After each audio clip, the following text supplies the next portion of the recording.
ഓം ശാന്തി. ധനത്തെ ആകർഷിക്കാൻ ആഗ്രഹിക്കാത്തവരാരും തന്നെ ഉണ്ടാവില്ല. പൈസ എനിക്ക് വേണ്ടതില്ല എന്ന് പറയുന്ന ആരും ഉണ്ടാവില്ല എന്ന് ഞാൻ പറയില്ല. ആരെങ്കിലുമൊക്കെ ഉണ്ടാവുമായിരിക്കും. എന്നാലും അവനവൻ ആഹാരം കഴിക്കണമെങ്കിലോ നമ്മുടെ നിത്യവൃത്തിയുള്ള കാര്യങ്ങൾ ചെയ്യണമെങ്കിലോ താമസിക്കണമെങ്കിലോ എന്തായാലും പൈസ അനിവാര്യമായിട്ടൊരു ഘടകമാണ്. പൈസ ജീവിതത്തിൻ്റെ എല്ലാമാണോ എന്ന് ചോദിച്ചാൽ ഒരിക്കലും അല്ല എന്നുള്ള കാര്യം സത്യമാണ്. സദാകാലത്തേക്ക് പൈസ നമ്മൾക്ക് കൊണ്ടുപോകാൻ പറ്റുമോ? അതും സാധ്യമല്ല. നമ്മുടെ കർമ്മങ്ങളുടെ പുണ്യം, നമ്മൾ ചെയ്തതായിരിക്കുന്ന പുണ്യകർമ്മങ്ങളുടെ പാപകർമ്മങ്ങളുടെ ഫലം, അത് ഒരു ജന്മത്തിൽ നിന്ന് മറ്റൊരു ജന്മത്തിലേക്ക് നമ്മളെ കൂടെ കൊണ്ടുപോകാൻ സാധിക്കുന്നത് അതേ ഉള്ളൂ. അതിൽ യാതൊരു സംശയവും ഇല്ല. പക്ഷേ ഈ പുണ്യകർമ്മങ്ങൾ ചെയ്യണമെന്നുണ്ടെങ്കിലും പൈസ ആവശ്യമാണല്ലോ. ഒരാളെ സഹായിക്കാൻ വേണമെങ്കിലും പൈസ വേണമല്ലോ. നമുക്ക് മറ്റൊരാൾക്ക് എന്തെങ്കിലും പറഞ്ഞു കൊടുക്കണമെങ്കിൽ, ഉദാഹരണം ഇപ്പം ഞാൻ ഈ വീഡിയോ നിങ്ങൾക്ക് എത്തിക്കണം എന്നുണ്ടെങ്കിൽ ഒരു ക്യാമറ അത്യാവശ്യമാണ്, എഡിറ്റ് ചെയ്യാനുള്ളതായിട്ടുള്ള കമ്പ്യൂട്ടർ അത്യാവശ്യമാണ്, ഇതൊക്കെ ചെയ്യാൻ വേണ്ടതായിട്ടുള്ള ടീം അത്യാവശ്യമാണ്. ബേസിക് ആയിരിക്കുന്ന ഒരുപാട് കാര്യങ്ങൾക്ക് ധനമില്ലാതെ നടക്കില്ല. അതുകൊണ്ട് ധനം ഒരു അനാവശ്യമായിരിക്കുന്ന ഘടകമല്ല. ധനം നമുക്ക് സുഖം തരാനുള്ളതാണ്. ധനം മായയല്ല. പക്ഷേ ധനം മാത്രമാണ് സർവസ്വം എന്ന് വിചാരിച്ചാൽ അതാണ് ലോകത്തിലെ ഏറ്റവും വലിയ മായ. പക്ഷേ ധനത്തിനോടുള്ളതായിരിക്കണം മനസ്സിൻ്റെ ആറ്റിറ്റ്യൂഡ് മാറ്റാതെ, മനോഭാവം മാറ്റാതെ പൈസ വരില്ല. പലപ്പോഴും നമ്മൾ അങ്ങനെ സിസ്റ്റർ പറഞ്ഞു തന്ന പല ക്ലാസ് കേട്ടിട്ടുണ്ടായിരിക്കും, പല രീതികളതായിട്ട് ടെക്നിക്സ് ചെയ്തിട്ടുണ്ടായിരിക്കും. എന്നിട്ടും ധനം നമ്മളിലേക്ക് ഒഴുകി വരുന്നതിന് ഇനിയും അതിങ്ങോട്ട് എത്തിയിട്ടില്ല. പലപ്പോഴും നമ്മൾ കാണുന്നുണ്ടാവും വിഷ്വലൈസേഷൻ, മണി അച്ചടിക്കുന്നുണ്ട്, നമ്മളിലേക്ക് ഒഴുകി വരുന്നുണ്ട്, മഴ പോലെ പെയ്യുന്നുണ്ട്, എന്നിട്ടും അതിനെ കളക്ട് ചെയ്യാൻ നമുക്ക് പറ്റുന്നില്ല. അപ്പം മനസ്സിലാക്കണം, എവിടെയോ ഒരു ചെറിയ ബ്ലോക്ക് നമ്മളറിയാതെ എന്തോ ഒന്നുണ്ട് എന്നുള്ള കാര്യം ഉറപ്പാണ്. അപ്പോൾ അത് ഒഴിവാക്കാൻ വേണ്ടിക്കൊണ്ടുള്ള ഒരു ടെക്നിക്കാണ് ഇന്ന് ഞാൻ നിങ്ങൾക്ക് പറഞ്ഞുതരാൻ പോകുന്നത്. നമുക്ക് മുന്നൊരു വീഡിയോ ഞാൻ ചെയ്തതായിട്ട് ഓർക്കുന്നുണ്ട്. നമ്മുടെ ഓറ ക്ലീൻ ചെയ്യാൻ വേണ്ടിക്കൊണ്ട് എന്തെങ്കിലുമൊക്കെ ഒരു കാര്യങ്ങൾ പുറത്തു പോയി വന്നു, പെട്ടെന്ന് അങ്ങനെ നമ്മൾ കാര്യങ്ങളൊന്നും ചെയ്തിട്ടോ ഒരുപാട് ജോലി ചെയ്തിട്ട് ക്ഷീണിച്ച് കയറി വരേണ്ട ഒരവസ്ഥയില്ല. ജോലിയൊക്കെ ചെയ്ത് ശാരീരികമായിട്ടുള്ള ക്ഷീണം ഉണ്ടാവുന്നത് സ്വാഭാവികം. ഒരു ക്ഷീണം വരുമ്പോഴത്തേക്ക് അതെൻ്റെ ഓറ വീക്കായിട്ടെന്ന് വിചാരിക്കരുത്. പക്ഷേ ഒരു കാര്യവും ഇല്ലാതെ ക്ഷീണം വരുമ്പോൾ നമുക്ക് ഒരു പക്ഷേ എന്തെങ്കിലും നെഗറ്റീവ് എനർജിയൊക്കെ വന്നതാണെങ്കിൽ ക്ലീൻ ചെയ്യാൻ വേണ്ടി ഉപ്പ് എങ്ങനെ ഉപയോഗിക്കണം എന്നതിനെക്കുറിച്ച് ഞാൻ ഒരു വീഡിയോ ഒക്കെ നിങ്ങൾക്ക് തന്നിട്ടുണ്ടായിരുന്നു. ഉപ്പ് എന്ന് പറയുന്ന സാധനം നെഗറ്റീവിനെ വലിച്ചു കളയുന്നതായിട്ടുള്ള സാധനമാണ്. നമുക്കറിയാലോ, ഒരു അട്ട കടിച്ചാൽ പോലും അവിടെ കുറച്ച് ഉപ്പിട്ട് വെച്ചാൽ അത് അവിടെ നിന്ന് വീണു പോകും. എന്ത് നെഗറ്റീവായിരിക്കുന്ന കീടാണുക്കളുണ്ടെങ്കിൽ അവിടെ ഉപ്പ് ഇട്ട് വെച്ചാൽ അത് ചത്തുപോകും. അപ്പം നെഗറ്റീവിനെ ഇല്ലാതാക്കാനുള്ളൊരു സാധനം തന്നെയാണ് ഉപ്പ്. ഇത് സ്ഥൂലം മാത്രമല്ല, സൂക്ഷ്മമായിരിക്കുന്ന നെഗറ്റീവ് എനർജികൾക്കുള്ളതായിരിക്കുന്ന വലിയൊരു ബ്ലോക്കാണ് ഉപ്പ് എന്ന് പറയുന്നത്. ഇത് പറയുമ്പോൾ ഞാൻ കഴിഞ്ഞ ദിവസം ഒരു നെഗറ്റീവ് എനർജി ഇല്ലാതാക്കുന്ന വീഡിയോ ഇട്ട സമയത്ത് അതിൽ കമൻറ്റിൽ ഒരാൾ ചോദിച്ചിട്ടുണ്ടായിരുന്നു, ഉപ്പ് നെഗറ്റീവ് എനർജി വരാതിരിക്കാൻ വേണ്ടിക്കൊണ്ട് ഉപ്പ് എവിടെയാണ് വെക്കേണ്ടത് എന്ന്. അന്ന് ഞാൻ വിചാരിച്ചിരുന്നു അതിന് ഉത്തരം എനിക്ക് അവിടെ കൊടുത്താൽ ശരിയാവില്ല, അതുകൊണ്ട് തീർച്ചയായിട്ടും ഒരു വീഡിയോ ചെയ്യുമ്പോൾ അതിന് ഉത്തരം പറയാമെന്ന്.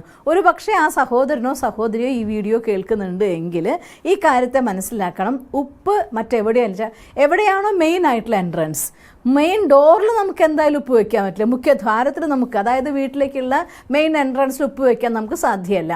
പക്ഷേ നിങ്ങളുടെ വീട്ടിലൊരു മുറിയിൽ 4 കോർണറിൽ 4 ചില്ല് ഭരണികളിലാക്കിയിട്ട്, വലുത് തന്നെ വേണമെന്നില്ല, ചെറുതിലാക്കിയിട്ട് വെച്ചേക്കുക.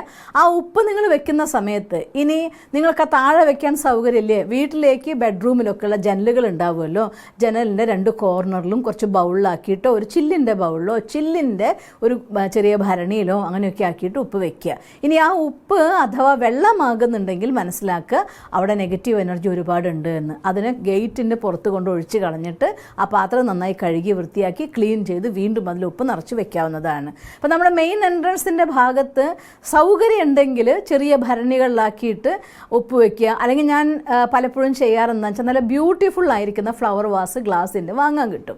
അതിനുള്ള ഉപ്പ് നിറച്ച ശേഷം മേലെ 1-2 പൂക്കൾ, പ്ലാസ്റ്റിക് പൂക്കൾ വാങ്ങാൻ കിട്ടുമല്ലോ നമുക്ക്, അങ്ങനത്തെ പൂക്കൾ കുത്തി വെച്ചൊരു ഡെക്കറേഷൻ പോലെ ആക്കി വെക്കുക. അപ്പോൾ ഒരു സ്ഥലത്ത് നിന്ന് ആ ഉപ്പ് വെക്കുന്ന പർപ്പസും നടക്കും, അവിടെ ഡെക്കറേറ്റീവ് ആക്കുന്ന പർപ്പസും നടക്കും. ആ ഉപ്പിന് കൃത്യമായിട്ടുള്ള ഇൻ്റർവെൽസിൽ, അഥവാ കേടാവുന്നില്ല എങ്കിൽ മാസത്തിലൊരിക്കൽ മാറ്റിയാൽ മതിയാവും. ഇനി ആ ഉപ്പിൽ കുറച്ച് ഉപ്പും കർപ്പൂരം കൂടെ മിക്സ് ചെയ്ത് വെച്ചിട്ട് അതിൽ വെച്ചാലും കുഴപ്പമില്ല. ഇങ്ങനെയൊക്കെയാണ് വെക്കേണ്ടത്. ഇത് ആ സഹോദരനോ സഹോദരിയോ കേൾക്കുന്നു വിശ്വസിക്കട്ടെ, അവർക്ക് വേണ്ടി പറയുകയാണ്. അപ്പോൾ ഉപ്പ് എന്നതായിട്ടുള്ളൊരു സാധനം എല്ലാ നെഗറ്റീവിന് വലിച്ചെടുക്കുന്നതും ബ്ലോക്കുകളെ റിമൂവ് ചെയ്യുന്നതുമായിട്ടുള്ള സാധനമാണ്. അപ്പോൾ ആ സാധനം ഉപയോഗിച്ചുകൊണ്ടാണ് നമ്മൾ ഇന്ന് ഈ ഒരു ടെക്നിക്ക് ചെയ്യുന്നത്. ഇത് ചെയ്തു നോക്കുമ്പോൾ കുറേയൊക്കെ നമുക്ക് ബ്ലോക്ക് റിമൂവ് ആയതായിട്ട് അനുഭവമായി. അതുകൊണ്ട് ഞാൻ നിങ്ങൾക്ക് പറഞ്ഞുതരാൻ വിചാരിച്ചതാണ്. ഒരു ഗ്ലാസ്സിൽ ഒരു ബോട്ടിൽ വെള്ളം എടുക്കണം.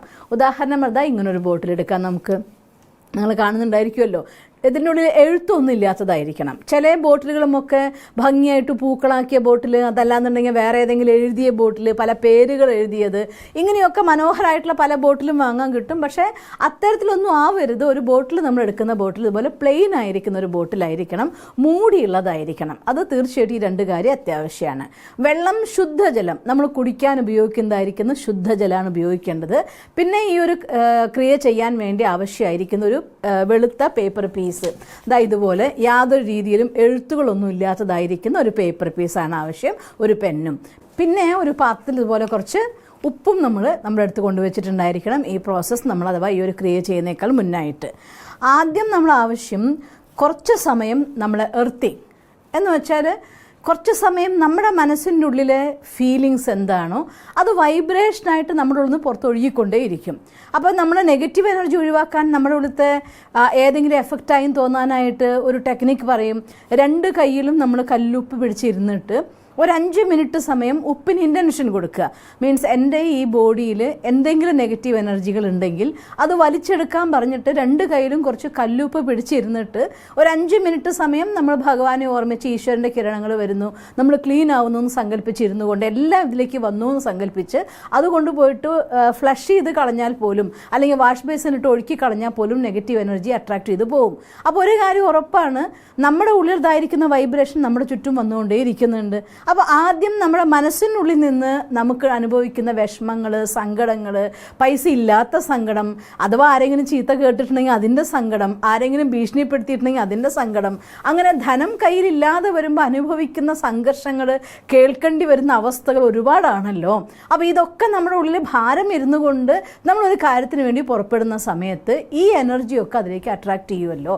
അതൊന്നും ഇല്ലാതെ ഫ്രീ ആക്കാൻ നമുക്കൊരു പോസിറ്റീവ് എനർജി നമ്മളിലേക്ക് ആദ്യം വലിക്കണമെങ്കിൽ നമുക്ക് നമ്മളുടെ എല്ലാ ഊർജ്ജത്തിനെയും പുറത്തേക്ക് കളയുക, നെഗറ്റീവിനെയൊക്കെ പുറത്തേക്ക് കളയുക. അതിനെയാണ് ഞാൻ എർത്തിങ് എന്ന ഒരു പേര് കൊടുത്തത്. ഈ ഭൂമിയിലെ ഉള്ളിലുള്ളതായിരിക്കുന്ന തത്വങ്ങൾ ഇതിനെയൊക്കെ ശുദ്ധീകരിക്കാൻ ശക്തമായത്, അഥവാ ഈശ്വരനുമായിട്ട് കണക്റ്റഡ് ആക്കുമ്പോൾ ഇതെല്ലാം എർത്തായി പോയിക്കോളും. അതുകൊണ്ട് ആ ഒരു ടെക്നിക്ക് നമുക്ക് ചെയ്യാം. കുറച്ച് സമയം ആദ്യം നമ്മൾ മിനിമം 3 മിനിറ്റ്സ് കേട്ടോ, മിനിമം 3 മിനിറ്റ് സമയം നിങ്ങൾ ഈശ്വരൻ്റെ കിരണങ്ങൾ നമ്മളിലേക്ക് വരുന്നു. നമ്മുടെ ഉള്ളിൽ എല്ലാ സങ്കടങ്ങളും മാറി എല്ലാ സന്തോഷം വരാനുള്ളതായിട്ടുള്ള ബ്ലെസ്സിങ് ഭഗവാൻ ചെയ്യുകയാണ്. അതിന് കാണുക ഒരു ലൈറ്റ്, ഈശ്വരനാകുന്ന പരമാത്മ പ്രകാശ സ്വരൂപം, പരമപൂജ്യമായ ആ പരമാത്മ സ്വരൂപം തലയ്ക്ക് മേലെ വന്ന് പ്രകാശിക്കുകയാണ്. കാണുന്നത് ഒരു കുഞ്ഞു സൂര്യനെ പോലെ, അഥവാ തിളങ്ങുന്ന ഒരു നക്ഷത്രം പോലെ അത് പ്രകാശകിരണങ്ങൾ പൊഴിക്കുന്നു, നമ്മളെ ബ്ലെസ് ചെയ്യുകയാണ്. നിൻ്റെ എല്ലാ ബ്ലോക്കുകളും എല്ലാ വിഷമങ്ങളും ഇല്ലാതായിരിക്കുന്നു, നീ ഓക്കെ ആയിരിക്കുന്നു, നിൻ്റെ എല്ലാ കാര്യങ്ങളും നടന്നിരിക്കുന്നു എന്ന് ഭഗവാൻ നമ്മളെ ബ്ലെസ് ചെയ്യുന്നതായിട്ട് ഫീൽ ചെയ്യുക. അപ്പോൾ ആ കിരണങ്ങൾ ഇങ്ങനെ ഒഴുകി വരുന്നതായിട്ടും, ഈ ഒഴുകി വരുന്നതോട് കൂടിയിട്ട് നമ്മുടെ ജീവിതത്തിൽ എല്ലാം നല്ല കാര്യങ്ങൾ സംഭവിച്ചു, ഈ ഒരു തോട്ടിന് ശേഷം എന്തൊക്കെ നമുക്ക് നല്ലത് വേണോ ഒക്കെ നടന്നു, ധനം ഒഴുകി വന്നു, സംബന്ധങ്ങൾ ശരിയായി, നല്ല ആരോഗ്യമായി, സന്തോഷം വന്നു, ഇങ്ങനെയൊക്കെ ഫീൽ ചെയ്തുകൊണ്ട് നിങ്ങൾ ഒരു 2-3 മിനിറ്റ് ഇരിക്കുക. ഒരു 3 മിനിറ്റ് സമയം ഇനി കുറച്ച് കൂടിയാലും കുഴപ്പമില്ല, കുറയരുത് കേട്ടോ. മിനിമം 3 മിനിറ്റ് സമയമെങ്കിലും ഈ രീതിയിൽ നമ്മൾ ഇരിക്കണം. അപ്പോൾ നമ്മുടെ എനർജി ചുറ്റുമുള്ളത് ഒരു പോസിറ്റീവ് ഓരയായി മാറി. അത് കഴിഞ്ഞ ശേഷം നമ്മൾ ആദ്യം നമ്മൾ എടുത്തു വെച്ചതായിരിക്കുന്ന ഈ പേപ്പർ പീസ് എടുക്കുക. അതിൻ്റെ ഉള്ളിൽ ഏറ്റവും മേലെ നിങ്ങളുടെ പേരെഴുതണം. നിങ്ങളുടെ പേരെഴുതുന്ന സമയത്ത് ഞാനിപ്പോൾ എഴുതുകയാണെങ്കിൽ ആദ്യം എഴുതണം BK ഷീബ, ഞാൻ ബ്രഹ്മകുമാരി ഷീബ. എൻ്റെ സൈൻ ചെയ്യുന്ന എല്ലായിടത്തും ഞാൻ BK ഷീബ തന്നെയാണ് എഴുതുക. അതുകൊണ്ട് ഞാൻ ആദ്യം എൻ്റെ പേരെഴുതുന്നു, BK ഷീബ എന്നിങ്ങനെ പേരെഴുതുന്നു. അത് ആദ്യത്തിൽ എഴുതണം. അത് കഴിഞ്ഞ ശേഷം ഏത് കാര്യത്തിന് വേണ്ടിയാണ് നിങ്ങൾ ഉപയോഗിക്കുന്നത്, ഈ ഒരു പ്രോസസ്സിനെ നിങ്ങൾക്ക് ധനം ആകർഷിക്കാൻ വേണ്ടിക്കൊണ്ട് മാത്രമല്ല, നിങ്ങൾക്ക് സംബന്ധങ്ങളെ നന്നാക്കാൻ ഉപയോഗിക്കാം, ആരോഗ്യം നന്നാക്കാൻ ഉപയോഗിക്കാം, എന്തിനു വേണമെങ്കിലും ഉപയോഗിക്കാം. അപ്പോൾ ആദ്യം എഴുതേണ്ടത് നിങ്ങളുടെ പേര്, അത് ഫുൾ നെയിം എഴുതുക കേട്ടോ. ഇനിയിപ്പോൾ ഒരു കുമാർന്നോ അല്ലെങ്കിൽ ഒരു വേറെ എന്തെങ്കിലും പേര് കൂടെ ഉണ്ടെങ്കിൽ, 2 പേരുള്ളവരാണെങ്കിൽ ആ 2 പേര് പ്ലസ് ഇനീഷ്യൽ എഴുതണം. അതിൻ്റെ താഴെ നിങ്ങളുടെ ഡേറ്റ് ഓഫ് ബർത്ത്. കാരണം ഇപ്പോൾ ഷീബ എന്നുള്ള പേരിൽ ഒരുപാട് പേര് ലോകത്തുണ്ടായിരിക്കുമല്ലോ. അപ്പം ഞാൻ ഷീബ എന്ന് മാത്രം പറയുമ്പോൾ യൂണിവേഴ്സിൻ്റെ അടുത്ത് എൻ്റെ കമ്മ്യൂണിക്കേഷൻ പോകുന്ന സമയത്ത്, എനർജി നെഗറ്റീവ് എനർജി എല്ലാം വലിക്കപ്പെട്ടു പോകുന്ന സമയത്ത് ഈ ഷീബയുടെ ഹാൻഡ് റൈറ്റിംഗ് അത് എൻ്റെ ഒരു എൻ്റെ മാത്രമായിട്ടുള്ളൊരു ഘടകമാണ്. മറ്റൊന്ന് എൻ്റെ ഡേറ്റ് ഓഫ് ബർത്ത്. അപ്പോൾ അതിന് ശേഷം നിങ്ങൾ എന്ത് എഴുതണം? ഡേറ്റ് ഓഫ് ബർത്ത് എഴുതിയൊക്കെ ഞാൻ എൻ്റെ ഡേറ്റ് ഓഫ് ബർത്ത് ഇവിടെ എഴുതി വയ്ക്കുന്നുണ്ട്. അത് കഴിഞ്ഞ ശേഷം അതിൻ്റെ താഴെ നിങ്ങളുടെ ആവശ്യം എന്താണെങ്കിൽ അത്. ഇപ്പോൾ പ്രോബ്ലം ഹെൽത്ത് ഇഷ്യൂസ് മാറാനാണെങ്കിൽ താഴെ എഴുതിയേക്കുക നല്ല ആരോഗ്യം. അതെല്ലാം മണിയാണ് നമുക്ക് അട്രാക്റ്റ് ചെയ്യേണ്ടതെങ്കിൽ താഴെ മണി. ഞാൻ മണി എന്നാണ് ഇതിൽ എഴുതുന്നത്. ഈ ലോകത്തെ ഏറ്റവും അധികം ആളുകളുടെ ഒരാവശ്യമായിരിക്കുന്ന ഘടകമാണ് മണി. അതുകൊണ്ട് തന്നെ ഞാൻ മണി എന്ന് എഴുതുകയാണ്. അതിനുശേഷം അതിൻ്റെ താഴെ, അതല്ല നിങ്ങൾക്ക് വേറെ എന്തെങ്കിലും ഒരു ലക്ഷ്യം നിങ്ങൾക്കുണ്ടെങ്കിൽ അതിന് റിലേറ്റഡ് ആയിരിക്കുന്ന, ഇപ്പോൾ രോഗം മാറാനാണെങ്കിൽ ഹെൽത്ത് എന്നാണ് എഴുതേണ്ടത്. റിലേഷൻഷിപ്പ് നന്നാക്കാനാണെങ്കിൽ നല്ല ബന്ധം എന്നാണ് എഴുതേണ്ടത്. അപ്പോൾ ആ സമയത്ത് മനസ്സിൽ ഇൻറ്റൻഷൻ കൊടുക്കണം. ഞാൻ എൻ്റെ ഹസ്ബൻഡായിട്ടുള്ള റിലേഷനാണ് നന്നാക്കാൻ ആഗ്രഹിക്കുന്നതെങ്കിൽ ഞാനും എൻ്റെ ഹസ്ബൻഡുമായിട്ടുള്ള റിലേഷൻ ദ ബെസ്റ്റ് ആണെന്ന് ഫീൽ ചെയ്തുകൊണ്ട് റിലേഷൻഷിപ്പ് എന്ന് എഴുതുക, അല്ലെങ്കിൽ നല്ല ബന്ധം എന്ന് എഴുതാം. എന്താണ് നമുക്ക് ആവശ്യമുള്ള ഘടകം അതിനെ എഴുതണം. ഇതാണ് നമ്മൾ പിന്നെ ആദ്യത്തെ തന്നെ സ്റ്റെപ്പ് നമ്മൾ ചെയ്യേണ്ടത്. അത് കഴിഞ്ഞ ശേഷം ഈ പേപ്പർ പീസിനെ ഇങ്ങനെയാണല്ലോ എഴുതിയിട്ടുള്ള സാധനം, ഇങ്ങനെയാണല്ലോ എഴുതിയിട്ടുള്ള സാധനം ഉള്ളത്. ഇതിനെ എൻ്റെ സൈഡിലേക്ക് ഇങ്ങോട്ടേക്ക് മടക്കണം. ആദ്യം ഇങ്ങനെ മടക്കണം. അത് കഴിഞ്ഞ ശേഷം ഇനി മടക്കുന്നത് നിങ്ങൾ 5 or 6 ചെറിയ പീസാക്കി നിങ്ങൾക്ക് പീസ് മീൻസ് മടക്കി കുഞ്ഞൊരു കഷ്ണാക്കി ഇട്ടിട്ടുണ്ടെങ്കിൽ ഇടാം. പക്ഷേ എത്ര മടക്കുമ്പോഴും അത് നമ്മുടെ സൈഡിലേക്ക് മടക്കാവുന്നു മാത്രം. ഇപ്പം ഞാനിതിനെ 2ാമത്തെ മടക്കി 3ാമത്തെ മടക്കി ഇത്ര വരെ ഞാൻ ഇതിനെ മടക്കുന്നത്. പക്ഷേ ഓരോ പ്രാവശ്യം മടക്കുന്നതും എൻ്റെ വശത്തേക്ക് മാത്രമാണ് മടക്കുന്നത്. ഇതാണ് നമ്മൾ ശ്രദ്ധിക്കേണ്ടതായിട്ടുള്ള ഒരു കാര്യം. അത് കഴിഞ്ഞ ശേഷം നമ്മളിവിടെ ഒരു ബോട്ടിൽ വെള്ളം വെച്ചിട്ടുണ്ട്. ആ വെള്ളത്തിൻ്റെ ഉള്ളിലേക്ക് ഈ പേപ്പർ പീസിന് ഇടുകയാണ്. അപ്പോൾ ഞാൻ ഈ വെള്ളത്തിനോട് ആദ്യം സംസാരിക്കുകയാണ്. ഞാൻ ഇതിലിടുന്നതായിരിക്കുന്ന ഉപ്പിൻ്റെ സഹായത്തോടെ എൻ്റെ ലൈഫിലുള്ള ധനത്തിൻ്റെ ആകർഷണത്തിന് തടസ്സമാകുന്ന എന്ത് കാര്യമുണ്ടോ അതെല്ലാം എനിക്കില്ലാതാക്കി തരണം എന്നാദ്യം ഈ വെള്ളത്തിൽ നോക്കി സംസാരിക്കുകയാണ്. ഇപ്പോൾ ഞാൻ നിങ്ങളോട് സംസാരിച്ചപ്പോൾ ക്യാമറ നോക്കി സംസാരിച്ചു. മറ്റൊരു നിങ്ങൾ വെള്ളത്തിലേക്ക് ഇങ്ങനെ നോക്കിക്കൊണ്ട് എൻ്റെ ലൈഫിൽ ധനപരമായിരിക്കുന്ന ബ്ലോക്ക് ഉണ്ടാക്കുന്ന എന്തെല്ലാം കാര്യങ്ങളുണ്ടോ അതെല്ലാം തന്നെ എനിക്കില്ലാതാക്കണം. വെള്ളവും ഉപ്പും ചേർന്ന് എൻ്റെ ബ്ലോക്ക് റിമൂവ് ചെയ്യണം എന്ന് ഇങ്ങനെ വെള്ളം നോക്കി തന്നെ സംസാരിക്കണം. മനസ്സിലായല്ലോ? ഇപ്പോൾ സിസ്റ്റർ ചെയ്ത് കാണിച്ചതിന് വേണ്ടിയാണ്. അത് കഴിഞ്ഞ ശേഷം നിങ്ങളുടെ ലൈഫിൽ ഇത് ഇൻഡിവിജ്വലായി ചെയ്യേണ്ട കാര്യമാണ്. അതുകൊണ്ട് ഇത് ഞാൻ എന്നെ ഈ വെള്ളത്തിൽ ഉപ്പിൽ സങ്കല്പിക്കുകയാണ്. ഞാൻ സ്വയം എന്നെ ഉപ്പിൽ മുക്കിക്കൊണ്ട് എൻ്റെ ബ്ലോക്ക് റിമൂവ് ചെയ്യുകയാണ്. ഒരു പക്ഷേ പൈസ ഒഴുകി വരാത്തത് പല കാരണങ്ങൾ കൊണ്ടായിരിക്കാം. പക്ഷേ എന്നിലേക്ക് എത്തുന്നില്ല എങ്കിൽ എൻ്റെ ബ്ലോക്കൊക്കെ റിമൂവ് ആകുമ്പോൾ ഓട്ടോമാറ്റിക്കലി എന്നിലേക്ക് ഒഴുകി വന്നല്ലേ പറ്റുള്ളൂ. അപ്പോൾ ബാക്കി തടസ്സം അതിജീവിച്ച് വരും. അതുകൊണ്ട് അങ്ങനെ സങ്കല്പിച്ചുകൊണ്ട് രണ്ടാമത് ഈ പേപ്പർ പീസ് ഈ വെള്ളത്തിനുള്ളിലേക്ക് ഇട്ടു. അത് കഴിഞ്ഞ ശേഷം ഉപ്പ്, നമ്മൾ വെച്ചതായിരിക്കുന്ന ഉപ്പുണ്ടല്ലോ, അതിൽ നിന്ന് ഒരു 3 or 5 സ്പൂണ്, ഞാനിതിൽ 5 സ്പൂൺ ഇടാനാണ് വിചാരിക്കുന്നത്. 3 അല്ലെങ്കിൽ 5 സ്പൂണ് ഓരോ പ്രാവശ്യം ഇടുമ്പോഴും സങ്കല്പിക്കുക ഉപ്പ് എൻ്റെ എല്ലാ നെഗറ്റീവ് എനർജീനെയും വലിച്ചെടുക്കുകയാണെന്ന് സങ്കല്പിച്ചുകൊണ്ട് 2, 3, 4, 5. ഇതിപ്പോൾ എൻ്റെ കയ്യിൽ നിന്ന് 2 or 3 ഉപ്പിൻ്റെ തരികൾ താഴെ വീണിട്ടുണ്ട്. അപ്പോഴാണ് ഞാൻ ഓർത്തേ ഈ 2 കപ്പ് മെത്തേഡൊക്കെ ചെയ്യാൻ വേണ്ടി പറയുന്ന സന്ദർഭത്തിൽ ഇത് ഒരു തുള്ളി താഴെ പോയി എന്താ ചെയ്യുക, 1-2 കഷ്ണം കല്ലുപ്പ് താഴെ വീണു പോയത് കൊണ്ട് ഒന്നും സംഭവിക്കില്ല, പേടിക്കൊന്നും വേണ്ട കേട്ടോ. അത് സാരമില്ല, അത് നെവർ മൈൻഡ് ആക്കേണ്ട കാര്യമാണ്. എന്നിട്ട് നന്നായിട്ട് ഈ കുപ്പീനെ അങ്ങനെ ഒന്ന് കുലുക്കി കൊടുക്കുക. ഇങ്ങനെ കുലുക്കി കൊടുത്ത ശേഷം ഇതിനെ ഏതെങ്കിലും ഒരു സ്ഥലത്ത്, ഇനി ഈ ബോട്ടിൽ കൊണ്ടുപോയി വെക്കുമ്പോൾ എപ്പോഴും ടച്ച് ചെയ്യരുത്. ഇടയ്ക്കിടയ്ക്ക് എടുത്തിട്ട് ഇത് വലിച്ചെടുത്തിട്ടുണ്ടോ നോക്കണ്ട. നിങ്ങളതിന് ഇൻറ്റൻഷൻ കൊടുത്തിട്ടുണ്ടെങ്കിൽ ഉപ്പും വെള്ളവും തീർച്ചയായിട്ടും അത് നെഗറ്റീവ് എനർജീനെ വലിക്കും, നിങ്ങളുടെ ബ്ലോക്ക് റിമൂവ് ചെയ്യും. അപ്പോൾ അടുത്ത ചോദ്യം വരിക, ഇത് ഞാൻ ഈ വെള്ളം ഇങ്ങനെ വെച്ച് പിറ്റേ ദിവസം രാവിലെ മാജിക് സംഭവിക്കുമോ? ഇല്ല കേട്ടോ. അത് ഓപ്പണായി പറയുകയാണ്. ഒരാഴ്ച സമയമാകുമ്പോഴത്തേക്കും തീർച്ചയായിട്ടും ബ്ലോക്ക് റിമൂവ് ആവുന്ന കാര്യങ്ങൾ നമ്മുടെ അടുത്തേക്ക് ഒഴുകി വരാൻ തുടങ്ങും. ബ്ലോക്കുകൾ റിമൂവ് ആവും. ചിലർക്കൊക്കെ ഇത് ചെയ്ത് കഴിഞ്ഞിട്ട് പെട്ടെന്ന് തന്നെ റിസൾട്ട് കിട്ടിയ ആൾക്കാരുണ്ട്. ചിലരെ സംബന്ധിച്ചിടത്തോളം ഒരാഴ്ച കഴിഞ്ഞിട്ട് ചിലപ്പോൾ 10 ദിവസം കഴിയുമ്പോഴേക്കൊക്കെ റിസൾട്ട് ഉണ്ടാവും. മാക്സിമം 10 ദിവസം ഇത് വെച്ചാൽ മതിയാവും. പക്ഷേ വെക്കുന്നത് ഏതെങ്കിലും ഒരു സ്ഥലത്ത് എപ്പോഴും നമ്മൾ പോയി ടച്ച് ചെയ്യരുത്, അതിനെ മാറ്റി വെക്കരുത്. അങ്ങനെ ഒരു സ്ഥലത്ത് സുരക്ഷിതമായിട്ട് ഇതിനെ വെച്ചേക്കണം. അത് ഇരുട്ടുമുറി വെക്കണം വേണമെന്നില്ല, എവിടെ വെക്കാലും കുഴപ്പമില്ല, തൊടാതിരിക്കത്തക്ക രീതിയിൽ. അതിപ്പോൾ നമ്മുടെ വീട്ടിലൊരു ഷോക്കേസ് ഉണ്ട്, അതിൻ്റെ മുകളിൽ സേഫായി എടുത്ത് വെക്കാൻ പറ്റുമെങ്കിൽ ഓക്കെ, അവിടെ വെച്ചാലും മതി. അല്ലെങ്കിൽ നിങ്ങളുടെ റൂമിൽ വേറെ ഏതെങ്കിലും ഒരു കോർണറിൽ, പക്ഷേ ഓപ്പൺ എയറിലായിരിക്കണം, അല്ലാതെ അടച്ചു പൂട്ടി വെക്കരുത്. ആ കാര്യം വളരെ ശ്രദ്ധിക്കേണ്ട കാര്യമാണ്. അതായത് പ്രകൃതിയുമായിട്ടുള്ള ബന്ധം ഇതിന് നിരന്തരമായിട്ട് ഉണ്ടായിരിക്കണം, ആ രീതിയിലായിരിക്കണം. ഓപ്പൺ എയർ മീൻസ് വീടിൻ്റെ ഉള്ളിൽ എവിടെയെങ്കിലും വെക്കാം, പുറത്തുള്ള നേച്ചർ വേണ്ട. പക്ഷേ വീട്ടിൽ തന്നെ നമുക്ക് അടച്ചുപൂട്ടി ഒരു ബോക്സിലാക്കി വെക്കുക, അല്ലെങ്കിൽ ഏതെങ്കിലും സ്ഥലത്ത് വെക്കുക, ആരും തൊടാതിരിക്കുക, അലമാരിൽ വെക്കുക, അങ്ങനെയൊന്നും ചെയ്യരുത് എന്ന് മാത്രം. ഇങ്ങനെ വെച്ച ശേഷം പിന്നെ 7 ദിവസം കഴിയുമ്പോൾ അല്ലെങ്കിൽ 10 ദിവസം കഴിയുമ്പോൾ ഒരു പരിധി വരെയൊക്കെ ഒരാഴ്ച കഴിയുമ്പോഴത്തേക്കും തന്നെ നിങ്ങൾക്ക് അതിൻ്റെ റിസൾട്ട്സൊക്കെ കാണാൻ തുടങ്ങും. ഒരാഴ്ച കഴിയുമ്പോഴത്തേക്ക് അല്ലെങ്കിൽ മാക്സിമം ഒരു 10 ദിവസം വരെ വെക്കുക. 7ാമത്തെ ദിവസം നിങ്ങൾ എവിടേക്കും പോയിരിക്കുകയാണ്, തിരക്കാണ്, ചെയ്യാൻ പറ്റിയില്ല, ഡോണ്ട് വറി. 10ാമത്തെ ദിവസം ആകുമ്പോഴേക്കും എന്തായാലും ഇതിനെ എടുത്തിട്ട് ഈ വെള്ളത്തിന് എടുത്തു കഴിഞ്ഞ ശേഷം ഇതിലിട്ടുള്ളതായിട്ടുള്ള പേപ്പർ പീസ് ഉണ്ടല്ലോ, 10 ദിവസമൊക്കെ ഇതിനുള്ളിൽ കിടക്കുമ്പോഴത്തേക്കും ഇത് ഓൾമോസ്റ്റ് ഒരു അലിയുന്ന അവസ്ഥയായിട്ടുണ്ടാവും.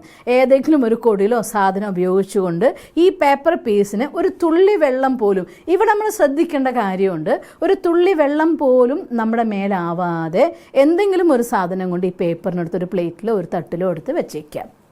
എന്നിട്ട് ഈ വെള്ളത്തിന് ഒരു തുള്ളി താഴെ പോകാനും പാടില്ല, അതല്ലെങ്കിൽ നിങ്ങളുടെ മേലാവാതിരിക്കാൻ ശ്രദ്ധിക്കുക. എന്തുകൊണ്ടാണെന്ന് അറിയോ? ഒരു ആഴ്ച വെച്ച് നമ്മുടെ എല്ലാ നെഗറ്റീവ് എനർജിയും ബ്ലോക്കും ഒക്കെ ഇതിനുള്ള അലിയിച്ച് വെച്ചിരിക്കുകയാണ്. ആ സാധനം വീണ്ടും നമ്മളായിട്ട് ടച്ച് ചെയ്ത് നമ്മളിലേക്ക് ആകർഷിക്കണ്ടല്ലോ. അതുകൊണ്ട് അതിനെ ക്ലോസറ്റിൽ ഒഴിക്കുക, ഫ്ലഷ് ചെയ്യാം. എന്നിട്ട് ആ കുപ്പിയിൽ കുറച്ച് വെള്ളം കൂടി എടുക്കുക, മൂടി അടയ്ക്കുക, ഒന്നും കൂടെ കുലുക്കി കഴുകുക, ക്ലോസറ്റിൽ ഒഴിക്കുക, ഫ്ലഷ് ചെയ്യുക. ഇത്രയും കാര്യം നിങ്ങൾ ചെയ്യുക.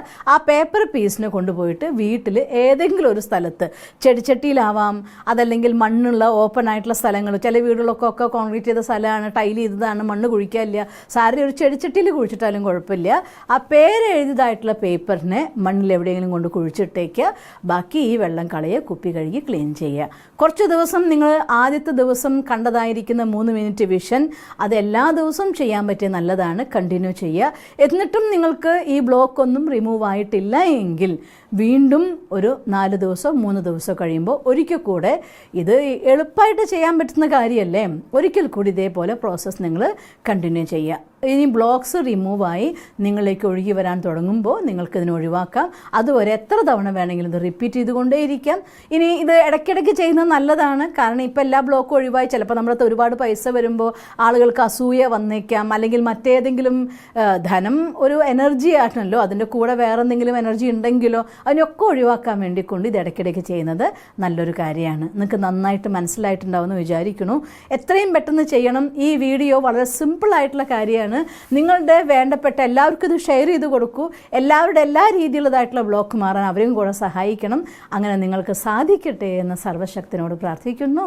ഓം ശാന്തി.